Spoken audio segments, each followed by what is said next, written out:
근데 사실 국토위에서 너무 열심히 잘하셨어요. 네. 그때 진짜 원희룡 전 장관 지금 네, 이제 네. 이번에 대표 선거에 떨어졌는데 네. 그 문제도 아직은 살아 있는 문제 아닙니까? 그 그러니까 문제도. 제가 네. 그럼요. 네. 제가 이제 서울 양평간 고속도로 종점 변경 문제를 파헤쳐서 성과를 네. 낸 건 네. 이제 제 얘기가 아니라 음. 당내에서 한준호가 우리 당에게 시간을 2개월에서 3개월을 벌어줬다 이렇게 말씀을 하시는데 그때 그게 사실은 원희룡 장관에겐 정치적 타격이 됐고요. 그렇죠. 그래서 총선에서 음. 또 이번 당대표 선거에서 네. 타격으로 이어진 겁니다. 저는 그렇게 생각을 하고 있고 지금 국정조사 요구서를 준비를 하고 있습니다. 네. 뭐 실은 다 준비는 돼 있고 네. 당과 시기를 보고 워낙 현안들이 많아서 음. 시기를 보고 국정조사에 들어갈 생각입니다. 국정조사를 하게 되면 그러면 그 이슈가 지금은 사실은 다른 이슈들이 너무 많아가지고 네네. 양평고속도로 이슈가 상당히 좀 뭐랄까요 사회적 관심에서 좀 멀어지고 있는데 이 문제는 반드시 짚고 넘어가고 네. 분명히 문제가 있다고 보시는 거죠. 김건희, 최은순 이 가족 관련해서 네. 여러 가지 문제점이 존재하고 있다고 판단하고 계시는 거잖아요. 그러면 그거는 명확하죠. 네. 그러니까 관심에선 멀어졌을지 모르겠지만 사실관계가 사라진 건 아니니까요. 네, 맞습니다. 첫 번째는 병산리에 있는 땅, 네. 선산이고 여기에 대해서 선산 관리를 위해서 일부 형질 변경을 했다. 거짓으로 드러났지 않습니까? 네. 대통령실이 거짓말한 거예요. 이것도 큰 문제죠. 네. 대통령실이 거짓말했으니까. 네. 두 번째는 서울 양평간 고속도로 종점 변경을 진행했는데 이게 다 증언에서 나온 겁니다. 기록으로. 네. 국토부는 과업 지시를 했다고 답을 했습니다. 네. 그리고 용역사는 이 종점 변경에 있어서 현장 점검을 한 번 했다고 그랬어요. 하루 가서 했다고. 네, 하루. 네.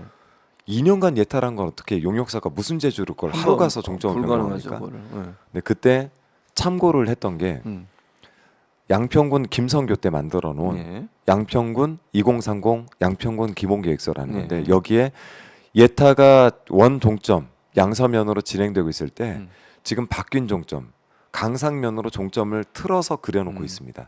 이거를 참고했다는 거예요. 그러면 그 자료를 누가 건네줬으며 그 자료를 누가 참고하라고 했으며 네.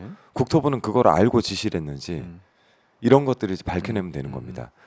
그래서 김선교, 네. 원희룡을 네. 반드시 국정감사 증인으로 불러야 국정욕 된다. 저희가 국정감사장에 불러서 불러서 반드시 저희가 그 실체를 캐내야 되고 그게 되지 않는다라고 했을 때 수사가 필요하다 할 땐 특검으로 넘어가야 됩니다. 특검으로 가야 된다. 네. 그런 상황이라고 볼 수 있고 지금 윤석열 대통령 탄핵 청원 관련 청문회가 두 번 있었는데 쭉 보시면서 윤석열 대통령이나 김건희 여사의 국정 뭐 여러 가지 뭐 이건 의혹이라고 말씀드릴게요. 국정 네네. 개입 의혹 이런 네네. 부분들이 많은 부분 지금 뭐 최수근 해병 네네. 순직 사망 사건 관련해서도 그렇고 이종호 씨 관련된 주가 조작 문제도 그렇고 많이 드러나고 있지 않습니까? 네네.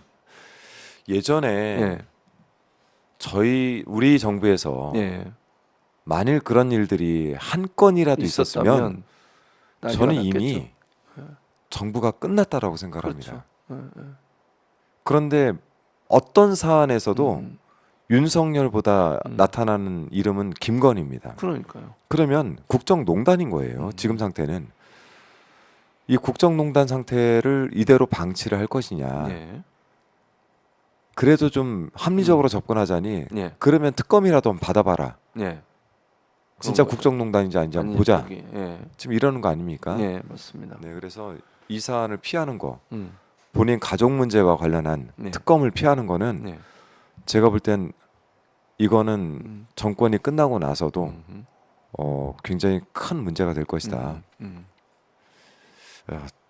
희한해요, 미스테리가. 네. 아, 미스터리가. 미스테리예요. 네. 굉장히 미스테리합니다. 예. 야, 어떻게 예. 한동훈 당대표는 예. 검찰 시절에 그 총장의 부인과 그렇게 자주 그 카톡을 소통을 주고받았으며 그것도 좀 이상하죠, 사실은. 자주 주고받았으며 예, 예.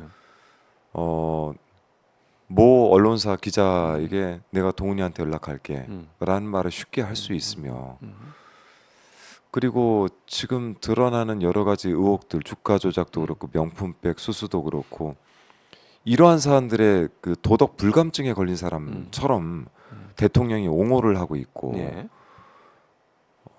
예전에 국모라고까지 부르지 않았습니까? 뭐 그랬었죠. 네. 어떤 분은. 네, 맞아요.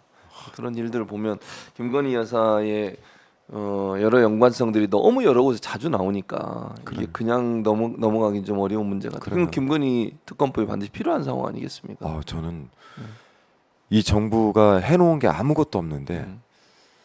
벌려놓은 일이 너무 많아서 모든 사안들이 다 특검 사안이라고 생각합니다. 네. 상시 특검을 도입해야 됩니다. 상시 특검을 도입해야 네네. 된다.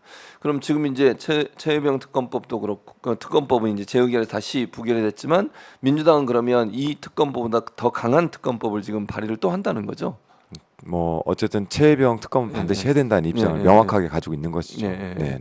그리고 김건희 여사 특검법 그리고 지금 한동훈 네네. 지금 대표가 됐습니다. 한동훈 대표 특검법 이런 부분들도 지금 같이 추진을 하고 있는 거죠 민주당에서. 뭐 한동훈 특검법에 대해서는 제가 아는 바가 없어서 네. 그건 뭐 지금 말씀드리기가 좀 그렇고 네. 김건희 특검법은 반드시 해야 되겠죠. 네.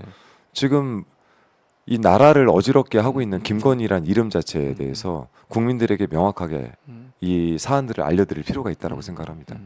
그리고 박문진 이사진 개편에 이렇게 목을 매면서 이준석이라는 사람을 방통위원장에 앉히려고 하는 제가 볼 때는 뭐 그리고 나면 또 탄핵 추진하면 또 사퇴시킬 것 같아요. 며칠 안 할 것 같은데. 저는 좀 다른데 아 그래요? 어떻게 사퇴 보세요? 안 할 거라고 봅니다. 아 끝까지. 왜냐하면 방통위가 의결해야 되는 사안 중에 네.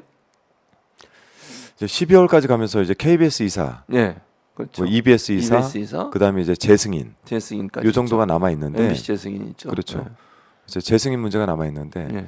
이 주요 안건 중에서 정부가 관심받는 건 딱 하나다. 어떤 겁니까? MBC 민영화다. MBC 민영화다. 그래서 네. 이준석은 그걸로 본인의 임무가 끝난다라고 봅니다. 자기도 성과를 쌓아야 되잖아요. 네. 도망가면 성과가 안 되잖아요. 그렇죠. 남아서 업무 정지까지 당하고 음. 뭐 헌재까지 가고 네. 해야 본인이 어쨌든 정치적 실리가 생기기 때문에 저는 절대 탄핵이 물러나지 않을 되더라도 거다. 물러나지 않을 거다. 그러면 박문진 이사진 개편까지는 본인이 하고 그리고 이제 탄핵을 당하겠다 이런 계획으로 보시는 거예요. 저는 그렇게 보고 있습니다. 근데 그걸 막을 수는 없습니까 그러면? 사실 타임라인상으로 막을 방법은 없습니다. 다만 그 의결에 대해서 예. 저희가 법적으로 문제 제기를 하고 싸워 나가야 되겠죠. 그럼 방송법 이번에 통과 이제 뭐 물론 필리버스터 진행되니까 완전히 끝나진 않았지만 네. 오늘이나 내일 중에 만약에 다 끝난다고 하면 이거에 대한 거부권도 윤석열 대통령이 할 거라고 보시는 저는 거죠? 바로 쓸 거라고 봅니다. 바로 쓸 거다. 네, 시기적으로. 그럼 다시 또 추진합니까 방송법은 어떻습니까? 방송법 다시 추진해야죠. 예. 네, 이 과정을 다시 거치더라도. 다시 하고. 네. 근데 문제는 그 사이에 새로운 방문진 이사들이 선임이 되니까 그렇죠. 이분들 입장에서는 지금 상황으로 보면 보수적 성향, 친정부적 성향의 사람들이 이제 많이 들어오지 않겠어요? 그렇죠. 그렇게 되면 사장 해임 추진하지 않겠습니까? MBC 네. 사장 해임을? 음, 그건 이제 막을 수 없는 상황이다. 그렇죠. 2010년에 예. 엄기영 사장을 압박했던 수단을 똑같이 쓸 겁니다. MBC를 압박할 수 있는 건 두 가지입니다. 첫 네. 번째는 어쨌든 경영 상태를 압박을 할 거고요.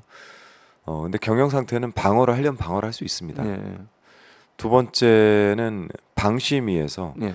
지금 MBC의 벌점을 누적하고 있지 않습니까? 그렇죠. 그러고 있죠. 그러면 일정 수준이 되면은 재승인이 어려울 정도 수준이 될 거예요. 그걸 가지고 이제 압박을 하는 방법이 있을 겁니다. 그러면 그걸 가지고 예.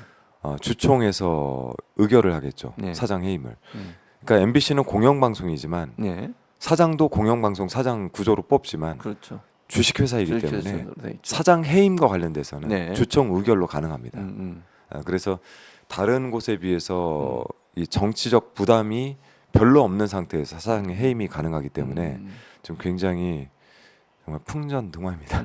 근데 사장이 만약에 해임되고 이사진이 전 친정부적인 이사진으로 꾸려지게 되면 친정부적인 인사가 또 사장으로 임명되지 않겠어요? 그럼요. 그러면 이제 MBC에 대한 지금과 같은 이렇게 정권에 대한 비판, 감시 역할을 하는 게 어려워지지 않을까요? 네. 2010년에 쓰여졌던 국정원 문서 네. MBC 정상화 전략. 라고 썼죠. 그건 정상화가 쓰고, 아니라 저는 장악이라고 보는데. 그러니까 정상화. 그러니까 그들이 보는 정상화는 그 내용이 두 가지입니다. 첫 예. 번째는 말 잘 듣는 임원으로 구성을 해라. 두 번째는 기자와 PD 중에서 말 듣지 않는 애들은 쫓아내라. 쫓아낸다. 이게 정상화예요. 그러니까 그들은 자기들의 정상화 방식을 네. 다시 또 구현하려고 들 겁니다. 근데 가장 손쉬운 방법은 예. 어쨌든 사장을 통해서 예. 조직 개편을 단행을 하고 하겠죠. 네. 조직 개편을 통해서 그런 일을 할 수 있는 사람들은 전부 다 내쫓고 그리고 난 다음에 그 시간 동안 민영화를 진행을 하겠죠. 그러니까요. 네. 그렇게 되면 이제 정권의 비판적인 언론사는 거의 사라진다. 네. 이렇게 볼 수밖에 이게 없겠네요. 이제 그 지금 제가 그냥 정의를 내린 거지만 예. 일종의 계엄령이다. 언론 장악 계엄령이다. 그게 이진숙을 통해서 이제 실현된다. 이렇게 계엄 보시면 사령군이라고 볼 수 있습니다. 사령군이라고 볼 수 네. 있다. 참 이게 답답한 상황이라는 생각이 듭니다. 어쨌든 이 문제를 잘 해결할 수 있는 지혜를 과방에서 네. 좀 최민희 의원이나 김혜연 의원 중심으로 잘 만들었으면 좋겠다는 생각이 네, 네. 듭니다.